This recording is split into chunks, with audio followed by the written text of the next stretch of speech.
जय हिंद दोस्तों, स्वागत है आपका आपके अपने चैनल स्टडी ब्लास्टर पर और मेरा नाम है दिनेश आर्य। तो यहाँ पर देखिए ईस्ट सेंट्रल रेलवे के जनरल मैनेजर द्वारा जो यहाँ पर आनंद फानन में जो यहाँ पर रात को कॉन्फ्रेंस की गई है, पहले तो आप उसकी रिकॉर्डिंग सुन लीजिए, फिर उसके बाद हम इस पर आपसे चर्चा करेंगे एक एक पॉइंट के ऊपर और क्या यहाँ पर आगे होने वाला है, किस तरह की चीजें यहाँ पर आपको फेस करनी पड़ेंगी इस पूरे के पूरे जो एएलपी का प्रोसेस है, या हम कहें कि रेलवे भर्तियों का जो पूरा प्रोसेस है, इसमें क्या कुछ नए मोड़ आएंगे। तो सबसे पहले यहां पर वीडियो को देख लीजिए आप। एग्जाम रिलैक्सेशन और एग्जाम का रिलैक्सेशन एज रिलैक्सेशन का दे दिया है नोटिफिकेशन, एंड एग्जाम का साइकिल भी इशू कर दिया। किस दिन एग्जाम होगा, जून जुलाई में एग्जाम हो जाएगा, अगस्त तक स्टेजेस में चलता है ना, कई स्टेजेस में होता है साइको टेस्ट वगैरह वगैरह, और उसके बाद जनवरी में नेक्स्ट साइकिल शुरू हो जाएगा, उस बीच में रिजल्ट आ जाएंगे। तो बच्चे ज्वाइन करेंगे और जो अनसक्सेस रहे वो फिर तैयारी शुरू करेंगे, फिर एग्जाम आ जाएगा। तो अब हर साल एवरी ईयर नियुक्तियां और वैकेंसीज असेस की जाएंगी और अपॉर्चुनिटीज मिलेंगी। एक साल करने के और 4-5 साल करें, उसके क्या क्या नुकसान थे वो स्टडी किया, आप सबने भी महसूस किया। अब हम हर साल किया करेंगे, तो इसी दिशा में हम इस सभी को बच्चों को क्लियरिफाई करना चाहते हैं।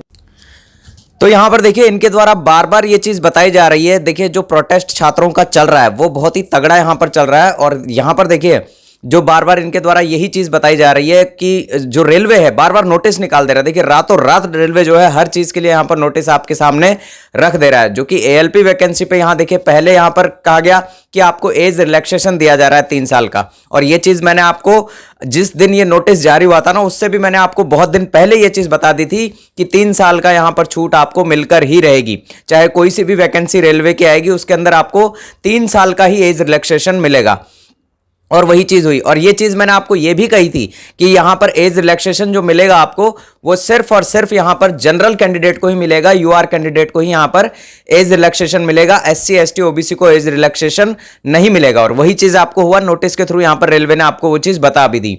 दूसरी चीज यहां पर यह बताया कि रेलवे जो है यहां पर जो रेलवे के जो एएलपी की जो वैकेंसी निकाली गई है, जितनी पोस्ट पर निकाली गई है उतनी ही पोस्ट यहां पर रेलवे रखने के लिए तैयार है, यानी कि उतनी ही पोस्ट यहां पर रेलवे चाहता है कि उतनी ही बनी रहे। रेलवे यहां पर इन पोस्ट को बढ़ाना नहीं चाहता है इस बार। और यहां पर क्लियर ये निर्देश बार बार क्यों दिए जा रहे हैं, क्योंकि यहां देखिए रेलवे ने इसके लिए पूरा का पूरा यहां कैलेंडर ही जारी कर दिया, उसको कैलेंडर ही कहेंगे, जिसमें कि यहां पर उसमें एग्जाम डेट मेंशन है, और यहां सीबीटी 1 का एग्जाम टेंटेटिव डेट मेंशन है, सीबीटी 2 का टेंटेटिव एग्जाम डेट यहां पर मेंशन है, साथ ही साथ सीबीएटी यहां पर मेंशन है, और साथ ही डीवी की डेट यहां डीवी का मंथ देखें तो वो भी मेंशन है।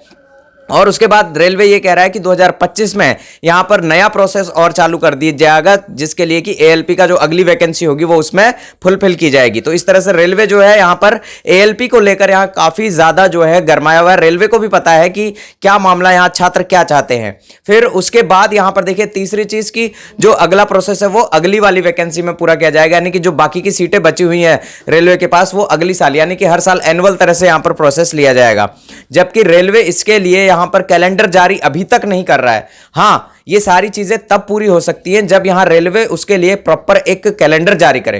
देखिए छात्र यहां पर, मैं तो छात्रों से सिर्फ इतनी ही रिक्वेस्ट कर सकता हूं, जितने भी छात्र ये देख रहे हैं और जितने भी रेलवे के एस्पिरेंट हैं जो कि यहां पर एएलपी से उम्मीद लगाए बैठे हैं और आगे आने वाली टेक्नीशियन भर्ती के लिए भी यहां पर एलिजिबल है, साथ ही साथ यहां पर रेलवे की एनटीपीसी की वैकेंसी आएगी, रेलवे की ग्रुप डी की वैकेंसी आएगी, आरपीएफ यहां आएगा।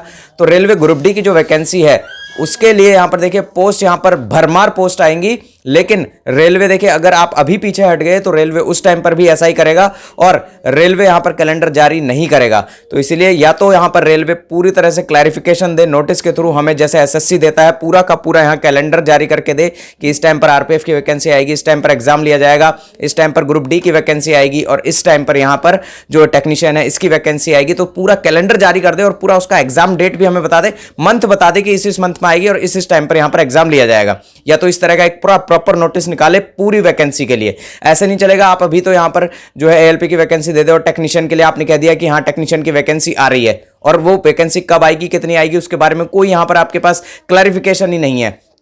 तो छात्र बिल्कुल भी, मैं छात्रों से यही कहूंगा कि आप अपना जो धरना प्रदर्शन है पीसफुल तरीके से चलाते रहिए और इसको आगे बढ़ाते रहिए। अगर आप इस टाइम पर पीछे हट गए तो ये पूरी वैकेंसी जो है आपकी एक तरह से मैं कहूं कि बहुत उलझ के रह जाएगी। अभी आप यहां पर आपको लग रहा है कि नोटिफिकेशन आ गया है 5000 पोस्ट पर, और रेलवे यहां पर कह रहा है कि जो अगला प्रोसेस है वो यहां पर हम अगली साल पूरा करेंगे। तो रेलवे यहां पर कोई भी चीज़ को रिटर्न में दे, अगर पूरा जो कैलेंडर है उसको रिटर्न में दे दे कि हाँ हम हर साल जो है इस टाइम पर वैकेंसी निकालेंगे, इस टाइम पर यहाँ पर ये वाली वैकेंसी निकालेंगे, इस टाइम पर टेक्नीशियन का आपका फॉर्म आएगा और इस टाइम पर आपका एग्जाम लिया जाएगा। तो सारा अगर टेंटेटिव तरीके से एक शेड्यूल जारी कर दे प्रॉपर नोटिस के थ्रू, तो सारी चीजें आप यहां मानिएगा, नहीं तो आप पीछे मत हटिएगा।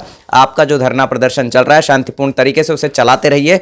रेलवे को यहां झुकना ही पड़ेगा क्योंकि रेलवे काफी ज्यादा एक्टिव हो गया, इसीलिए वो आनन फानन में कभी कुछ नोटिस दे दे रहा है, कभी कुछ नोटिस दे दे रहा है, लेकिन वैकेंसी को इंक्रीज नहीं कर रहा है। चलिए ठीक है, आप वैकेंसी को इंक्रीज नहीं करते हैं तो आप एक शेड्यूल नोटिस क्यों नहीं जारी कर देते हैं, जिसमें कि आप पूरी वैकेंसी का आप बना दीजिए ना, पूरा शेड्यूल बना दीजिए। आप आरपीएफ का शेड्यूल बना दीजिए, आप ग्रुप डी का शेड्यूल बना दीजिए, आप एनटीपीसी का शेड्यूल बना दीजिए, आप टेक्नीशियन का शेड्यूल बना दीजिए। अगर आप पहले तो आपने देखिए टेक्नीशियन और एएलपी को एक साथ लेना था, लेकिन अगर आप अलग अलग ले रहे हैं तो आप शेड्यूल बना के हमें तैयार दीजिए। आप पूरा एक नोटिस निकालिए प्रॉपर तरीके से, उसमें सारी चीजें मेंशन कीजिए, एग्जाम डेट मेंशन कीजिए, पूरा का पूरा सीबीटी 1 का शेड्यूल मेंशन कीजिए, और डीवी की यहां पर जो जिस तरह से आपने भी यहां पर कल जो नोटिस निकाला है एएलपी के लिए पूरा यहां पर इसी तरह का टेक्नीशियन के लिए नोटिस निकालिए, इसी तरह का आप ग्रुप डी के लिए नोटिस निकालिए, इसी तरह का एनटीपीसी के लिए नोटिस निकालिए, इसी तरह का आरपीएफ के लिए नोटिस निकालिए, और उसमें क्लियर कीजिए कि आपकी वैकेंसी कब आएगी।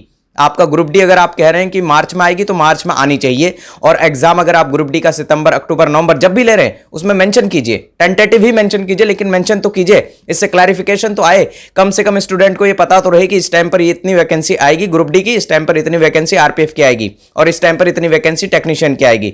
जिस तरह से एसएससी जारी करता है एमटीएस की इतनी वैकेंसी आपकी आएगी, इस टाइम पर वैकेंसी आएगी, जेडी की इतनी वैकेंसी आएगी, सीएचएसएल की यहां पर इस टाइम पर वैकेंसी आएगी। क्या रेलवे यहां पर जारी नहीं कर सकता? क्या रेलवे के पास अपना डेटा नहीं है? क्या रेलवे के पास अपने डिपार्टमेंट की पूरी यहां पर जो डिटेल है वो नहीं है? क्या रेलवे यहां आनन फानन में और यहां हवाई बाजी करके जो है वैकेंसी निकालता है? तो इस तरह से तो नहीं चलेंगी चीजें, और छात्रों को मैं यही कहना चाहूंगा कि डटे रहिए और यहां पर जो है अपने हक को लेकर रहिए, क्योंकि अगर आप अभी पीछे हट गए और इस तरह की जो चीजें हैं, जो नोटिस यहां पर आपको देके पूरी तरह से बहलाया जा रहा है, एक तरह से बहलाने वाली नोटिस ही है, तो यहां पर आप जो है इस जो एग्जाम आपका चलेगा ना, ये वो एग्जाम भी आपका जो जिस तरह से रेलवे ने दिया है ना 1 साल, ये 1 साल में भी नहीं हो पाएगा। और अभी मौका है, क्योंकि अभी मौका इसलिए क्योंकि लोकसभा चुनाव यहां पर आगे आने वाले हैं 2 से 3 महीने के बाद। तो अभी अगर आप जो चीजें मनवा सकते हैं वो चीजें यहां पर अभी मनवा पाएंगे। अगर चुनाव के बाद यहां आप सोचेंगे कि कुछ हो पाएगा तो उसके बाद कुछ भी नहीं हो पाएगा। उसके बाद तो हो सकता है कि जो आपकी एएलपी की 5000 पोस्ट के लिए आप फॉर्म भरेंगे ना, इसका एग्जाम भी टाइम पर हो जाए, वो बहुत बड़ी बात हो जाएगी आपके लिए।